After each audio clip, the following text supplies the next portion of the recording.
Welcome to another special episode of our Capital Ideas podcast, part of the limited series, The Power of Advice. At Capital Group, we believe individuals are best served through financial advisors, advice that can be critical to protect and grow their assets. Today, we have the pleasure of speaking with Andy Jassy, President and CEO of Amazon and the founder of Amazon Web Services. Andy has led Amazon from strength to strength during his tenure, and we talk about the advice and decisions that shaped his path to becoming CEO and how he fosters a culture of innovation with speed, intentionality, and long-term focus. Andy, welcome to The Power of Advice. Thanks for having me. I appreciate it. No, I'm glad you're here. So we have a lot of A's to talk about: Amazon, AI, advice, but I want to start with the A for Andy. And I think everyone or most people listening are Amazon consumers. I am. I know a lot of people are. Thank you. Which is a good thing. It's super user-friendly. What's the one thing that you've bought on Amazon recently that people would say, God, I can't believe the CEO of Amazon bought that?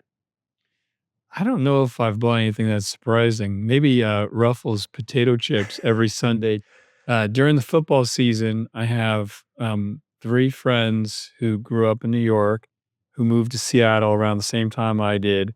And we have this group called Giants Anonymous, and we're New York Giants fans. And we've no wonder you're anonymous. I know. Well, this has been a tough year for us, but we have some pieces. Just wait. Okay. It's coming, Mike. All right, I'm waiting. We've been watching the games together since 1998. And so I have to stock they're 10 a.m. games on the West Coast. So I have to stock it with bagels and then, an array of potato chips. So people forget we have the third largest grocery business in the US. It's a $150 billion business in groceries. I often wake up early Sunday morning and order it, and it's there by game time. That's a good tradition. Early on for you, you were an athlete, soccer, tennis, other sports, I'm guessing. What made you say, you know what, I'm going to stop? What caused you to give up on that? At that Reality. Talent? Yeah. I just wasn't good enough. I mean, growing up, I really wanted to be a professional athlete. That was your goal then. That was I have a very sports heavy family. My dad is a sports fanatic. Yeah. From the time I was 3 years old, he was taking me every Sunday to the Giants games and to the New York Rangers games. I played as well, and I wanted to be a professional athlete. But as I became a teenager, and then I played a little bit of soccer in college, I just wasn't good enough to be anywhere near being a professional, and so that's why I stopped. But I feel like sports taught me so many amazing lessons that have been so useful in my life. Tennis really taught me the value of hard work. What hard work looks like and what you get from it, and what Discipline, happens when yeah. you don't. And then I also think that it teaches you how to move on quickly.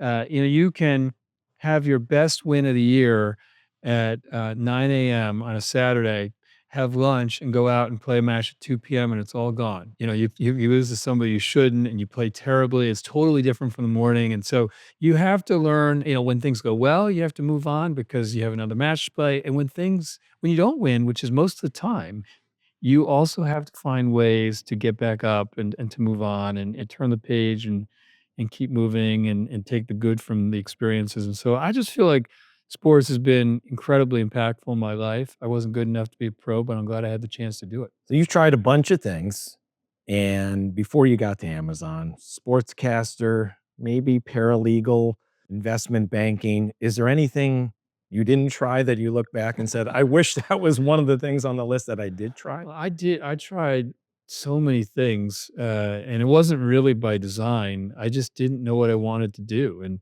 I wanted to be a sportscaster. Then I did sports production. I was the assistant coach of my high school soccer team. I worked in a golf retail store in New York City. I tried sales. I was a paralegal one summer. I did investment banking. I tried. I started a couple businesses, and I think if you don't know what you want to do, it's useful to try. And I think at that age, it's almost as useful to know what you don't like doing as Right. it is to know what you do like doing. All right, let's move on to another A. Let's start talking about Amazon. When you started working with Jeff, I know there were times where you had to go in there and you're presenting ideas. And at one point, you had a really long deck you went in, and I watched you on another podcast, and it was really interesting story where there were a few things with the deck that weren't great.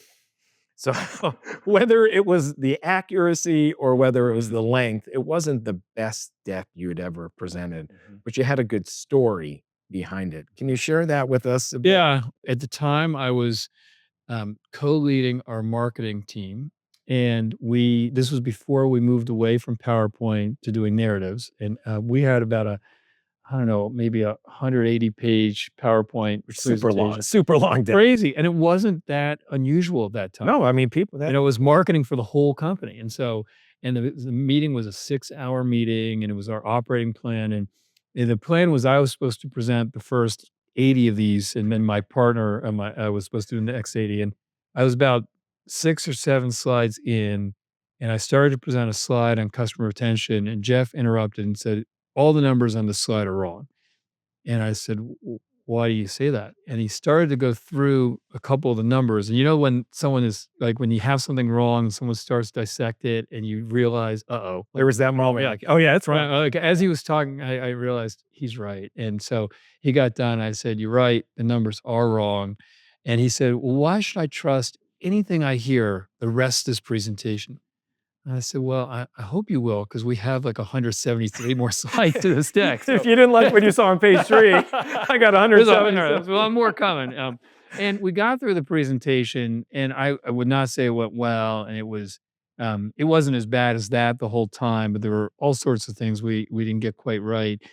But in many ways, it was a real positive turning point for me at the company and in my own professional career, because probably my biggest fear every time I got to different levels in the organization was presenting to new people was that they would think I was dopey, and that was gonna be the end of my Imposter career. syndrome, right? Yeah, so my worst fear always was that, I would be up in front of people and they would realize I didn't know what I was doing or didn't know what I was talking about and what would happen, and here was really my worst fear, and it was okay. You know, I got through it. I think we represented ourselves well. I think we got a number of the points we need to get across. And then I got back to work the next day, and people seemed to still treat me like I belonged on the team, and that was a really good. It's an obvious lesson, but I think it is a fear that a lot of people have, and most good companies with most good leadership teams realize that who you are is broader than just one experience. I think that's right. Let's dial back to AWS because I think Amazon Web Services is pretty remarkable. And talk us through how you saw a problem that you thought AWS could solve. And today, obviously, it's where it is, which is an industry leader. But how did that come about?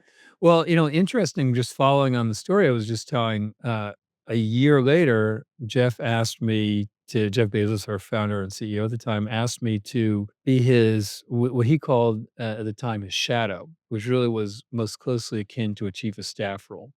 And in this role, I spent all my time with Jeff. I spent time in all his meetings, including his one-on-ones, which didn't really make them one-on-ones anymore. And then we would talk every week about the things that we felt like we needed to drive differently and divide and conquer how to do that. And because I'd been at the company for 5 years and knew a lot of the people on the team, I was able to help Jeff with that. And one of the things that was really frustrating us around that time was, even though by most company standards, we moved pretty quickly at Amazon, we just felt like it was too slow. I would say the time I've been at Amazon, which is 28 and a half years, we have always felt like we move too slow. Even though we move a lot faster, I would say objectively than most companies, it's never fast enough, and so this was really bothering Jeff. We didn't understand why we couldn't go quicker, and I would talk to a lot of my peers, and they would say, "Look, I think it's great that you and Jeff think these projects should take 3 months end to end, but I spent 3 months just on the compute solution or just on the storage solution or just on the database piece,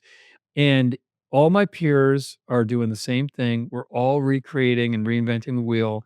And we spend about 70 to 80% of our time on all the infrastructure pieces and only about 20 to 30% of our time on what differentiates what we're trying to build." Right. And again, in retrospect, it seems fairly obvious. But at the time, we really didn't understand that. And that made us think if we could flip that equation on its head, we could move so much more quickly. So if we if we could take what really is the undifferentiated heavy lifting of infrastructure, Sort of the foundation, the you infrastructure. yeah, you have no technology if you don't have the right compute and storage and database and analytics and messaging and content distribution. All those things really matter, but they rarely are the pieces that differentiate your customer experience. So if we could take that undifferentiated heavy lifting and do Scale it that. in a scalable, operationally performant, cost-effective way so that all our own builders could focus on what was unique about the customer experience they were trying to build, we figured that would help us move much more quickly. And, as we started defining what that might look like, you pretty quickly realize that other companies have the same problem, the same challenge. And if we thought if we had this issue and we were a strong technical company, a lot of other companies would probably find benefit and solutions there. And that's how we started going about building AWS. We launched it in early 2006 and it grew quicker than we thought. And it's become a pretty big business. But you were owning that in your mid-30s. I mean, that's a pretty transformational project for a company the size of Amazon to own. Even though Amazon was smaller back then, it's still a material company, and you were owning this massive project in your mid-30s. Yeah. That's an important leadership role. So you're a shadow for Jeff, but you're also driving what now is a real driver for Amazon organizational. I left that shadow job to go, lead that team, build that team, and build the set of services. And in the beginning of for the first few years of AWS, people inside the company and outside the company, but at first nobody knew it outside the company. People in the company thought it was kinda nutty, Like, what are we doing here? Yeah, like, we're a retailer. What is this? This has nothing to do with retailers. It's actually developers who are customers. What do we know about developers? I mean, early on in AWS, when we were building the first set of services, almost every month, one of the best people on my team would come in, like, a different person, by the way, half dozen would come in and say, "Why are we doing this? Like, why don't we just build, APIs for e-commerce? That's what we know. Who's gonna buy compute from us? Who's gonna buy database from us?" And I would have these conversations and I would say, well, look, we can always go back to doing the commerce APIs, but if we want to go after the broader infrastructure opportunity, we have to be first to market or we probably don't have a chance because people didn't know us as an enterprise technology provider. I remember I would go home at night and my wife would ask me how my day was, and I would say, I feel like um, every day, like I'm almost kind of doing therapy, for the team, for myself, and she would say, "Well, are you sure this is going to work?" And I would say, "I have no idea if it's going to work. I really don't know." But I think for Truthful answer, but I think we there were some signs internally that this was needed, but whenever you're doing something new you don't really know, but I think when the team and I started to get focused on what we could control, we were much better off. Like, we couldn't control if people liked the services, if people were gonna use the services, if people would stop building on-premises data centers and use these cloud services. But we could control who we hired, what products we built, the technology we used, the pricing, all the go-to-market pieces, the customer experience, the security operational performance, the delivery of it. And so once we got focused on controlling what we could control, we just had a lot more success and a lot more fun. And, so being in my 30s at the time, I just thought it was another new business I had a chance to be a part of starting. I don't think anybody, including our team, thought it was gonna be as big as it turned out to be, so I don't think anyone was feeling like, "Oh my god, we're working on this job." I mean, it's now a $132 billion annual run rate for AWS, but back then, we were just consuming a lot of capital and operating income and hoping we could build a business that really mattered for customers. one of our core values at Capital Group is client focus. One of your 16 principles at Amazon is customer obsession. Let's talk about that a little bit. You have a lot of different customers, you have these different businesses. How do you keep this massive organization focused on the customer? Because the customer is not stagnant, it's a moving target, their preferences change. How do you keep the team focused on that? Well, I think there are several ways you try. I mean, the first thing is who you hire is the starting point. When we hire people, we try to disproportionately hire for people who seem to really have passion about providing amazing customer experiences. And that is the compass for what drives what they want to do and what they want to accomplish. So I think we inherently have a number of customer focused people, and you have to find ways that reinforce it at every turn. When we hire people, when we promote people, when we give people's reviews, it's always based on how they perform against the leadership principles. So if somebody is not being customer focused enough, they are unlikely to get hired, they're unlikely to get promoted, and they're going to see it in their So it's performance. built into the system. It's built into all of it. The second thing is we have all sorts of mechanisms to reinforce it. So if you were to stop in the weekly business review of AWS as an example, it's an unconventional business review. It's not just going through a deck of all the numbers. The first 30 minutes of that 90-minute meeting tend to be around key customer issues. It has nothing to do with any of the metrics of the business.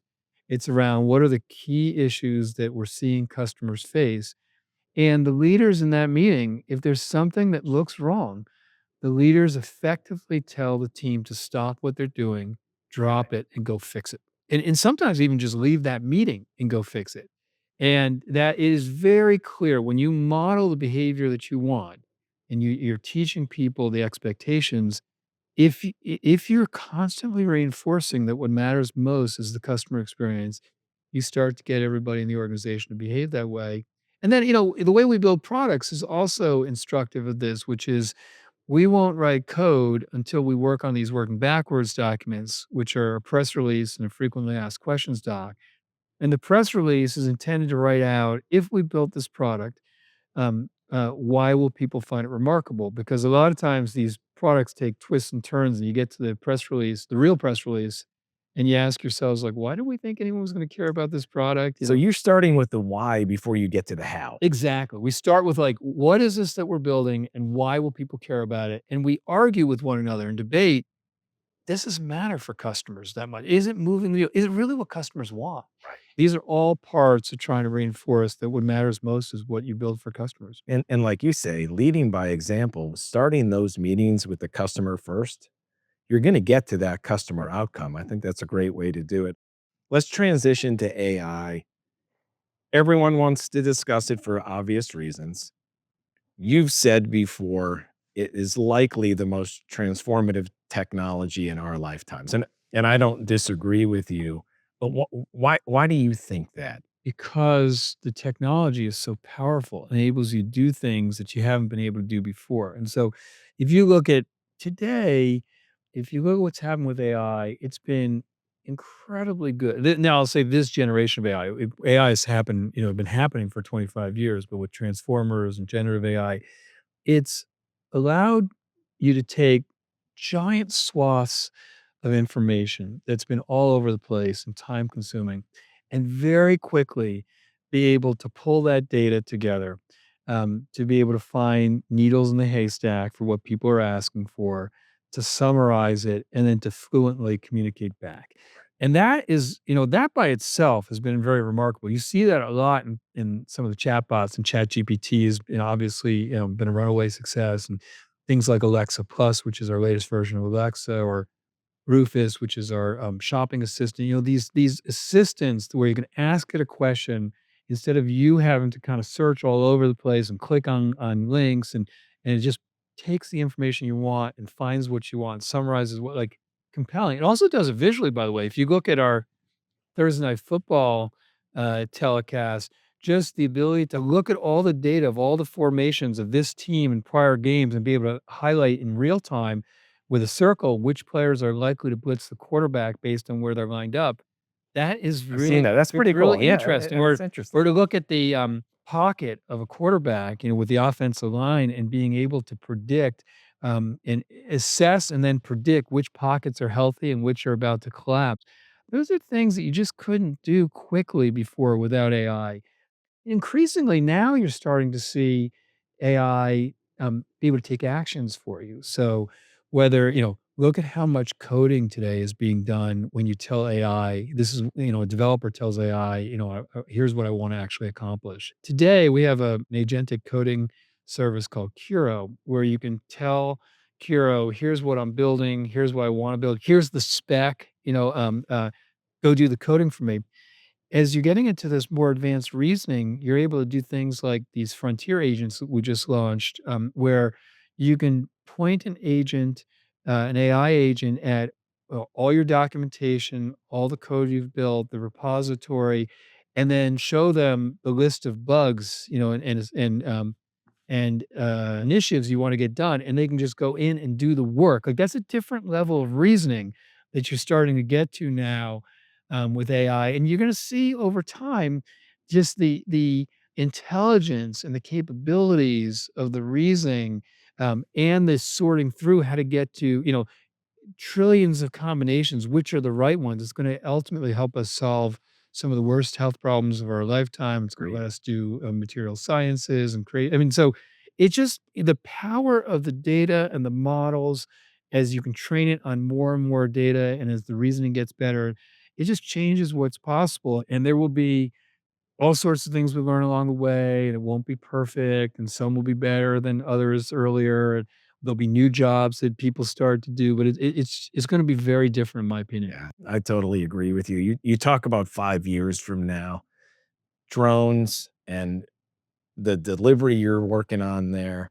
I saw some stat, you can correct me, but that hundreds of millions of deliveries you expect by 2030 via drone. Yeah, Actually, I'm going to give you a mug showing how grateful I am that you're here soon. yeah. That mug came through that door via drone. We were practicing this No, morning and came right through that door and it landed on this table. What's your over under? You're a sports person. What's your over under on 250 million deliveries via drone through Amazon 5 years from now? over. I mean, but we'll see. I mean, the number we gave is we expect to have a 500 million by the end of the decade. I think people felt like in the beginning that the drones technology was a little bit of a science project. And I would say it took a while to really figure out the right architecture for it to deliver at the cost and the speed and the right environmental thoughtfulness and noise level. But we have a design now that really works, and we're using it in a number of cities in the U.S. Let's get into the power of advice. It's what we call this special segment, and it's where we get advice from folks like you who are generous enough to come on here and share that with us. What do you tell recent graduates? Recent graduates, there's a lot of data that's showing that it's more difficult for recent graduates to get jobs. What advice do you have for them? The things I would probably share is, I think number one, I don't think you have to know what you want to do at 22. I mean, I have a 22-year-old son. I love his college friends, um, but a lot of them I think feel pressure to know what they're going to do for their life, and I think it's great to have an idea, but as I was saying earlier, You tried a it's lot of very things. useful to try a lot of different things to figure out which things you don't like, which things you do like.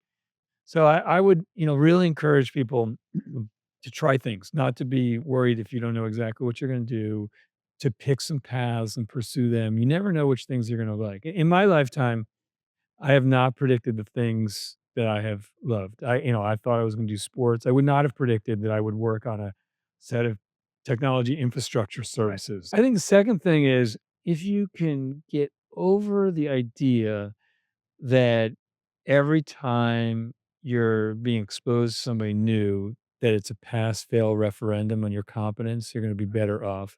It just puts undue pressure on people, and it's just not the way the real world Yep. works. Agreed. I think, relatedly, you just have to have resilience. And there are going to be a lot of times where things don't work out the way that you'd hoped. You are going to face adversity and you are going to fail and things aren't going to work out. And you just have to realize it's okay. It happens to everybody. You wake up the next day and you start over. But you have to be resilient.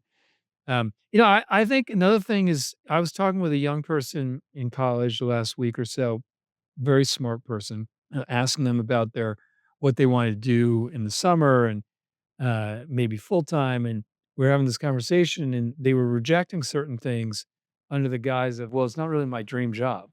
And I would just say, at 20, It's a bit early 22, for your yeah, dream like job. you're probably Okay. you could get your dream job, but that would be complete luck. Like I think early on, you really have to be willing to pay your dues. You have to be willing to start at the bottom. You have to do whatever people ask you to do within reason. But You have to get good at the details. You have to learn to deliver. You have to learn to be reliable. And all that learning, apart from being the right way, I think the right approach to have, all those skills are skills that you learn, from having to do all the little hard, detailed jobs. And they build a skill set, they build knowledge, they build pattern recognition. But if you aren't willing to start at the bottom and pay your dues, it's unlikely that you're going to ever be successful. And I think the last thing I would say, and maybe the most important thing of all, is you just have to be a learning machine. I would say the biggest difference in the people I started working with 28 and a half years ago at Amazon and what they're doing today was their ability to learn. And it seems obvious that you should Right. learn, but it is. But not everyone does that. Some people get stuck in their job and they're not curious enough and they're not trying to live outside of the four walls and learn things that people might know outside of Amazon. You're 100% right, Mike. If you're constantly learning, if you're hungry to learn, you take feedback differently, Yeah. you accept failure differently, you listen to people in meetings or around differently, you get counsel, you're just ravenous to kind of figure out how to learn. I see this with a lot of senior people too, which is they get to a certain point and somehow they've decided they know what there is to know. To me, the second that you think you know what there is to know is the second you're unraveling. It may take you a while, a couple of years to unravel, but that is the beginning of the end. And I look back every 3 to 6 months and what I'm doing, and I always think, wow, I've learned so much. It's so different than I thought.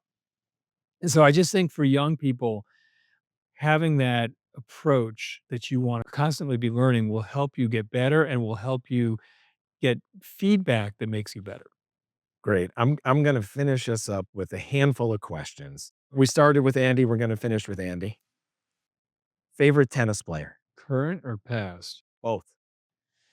I was always a big John McEnroe fan. Growing up in New York playing tennis, almost everybody from New York worshiped John How McEnroe. about the haircut too? I wished I had the hair still.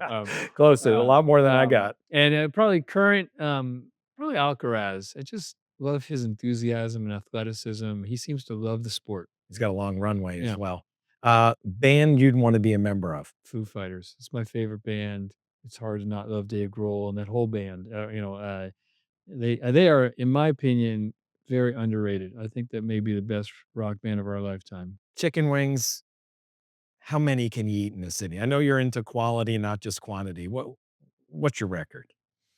My record is 57 wings. We have an eating club that we started at Amazon.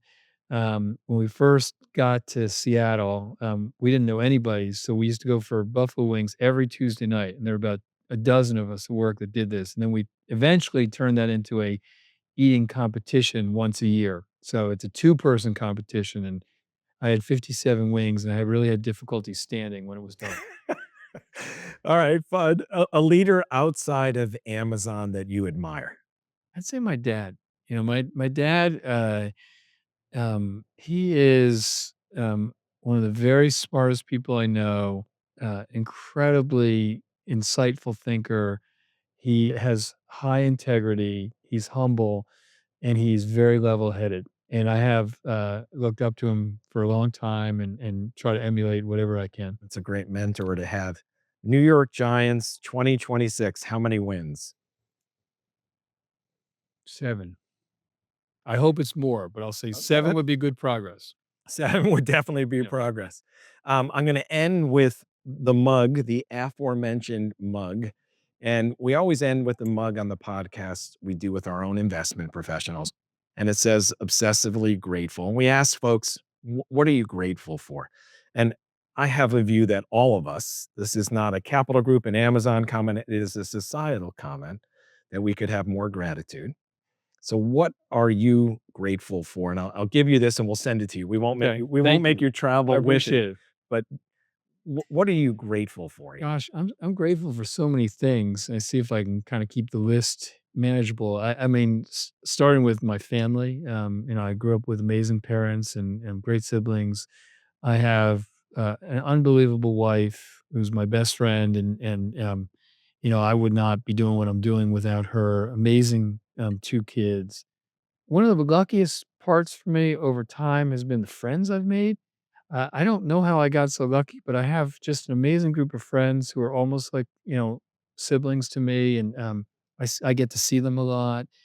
The people I work with, I used to think I could work with anybody, and then you work at a bunch of places and you realize there are differences. And I work with such a group of smart, ambitious, hungry, customer focused, inventive, missionary people that it's why I'm still at Amazon 28 and a half years later.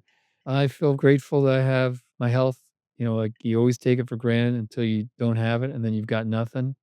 I'm grateful that um, I have been able to experience all sorts of adventures, throughout my life, and they continue to pile up. But as much as I work and as passionate as I am about work and as much time as I spend there, I've been lucky enough outside of work to have a lot of different adventures and to have some balance. I appreciate that. Andy, thank you again for spending the time with us, sharing some wisdom and advice. Great to be with you. Thanks for having me. I Appreciate it. appreciate it, Mike. Yeah.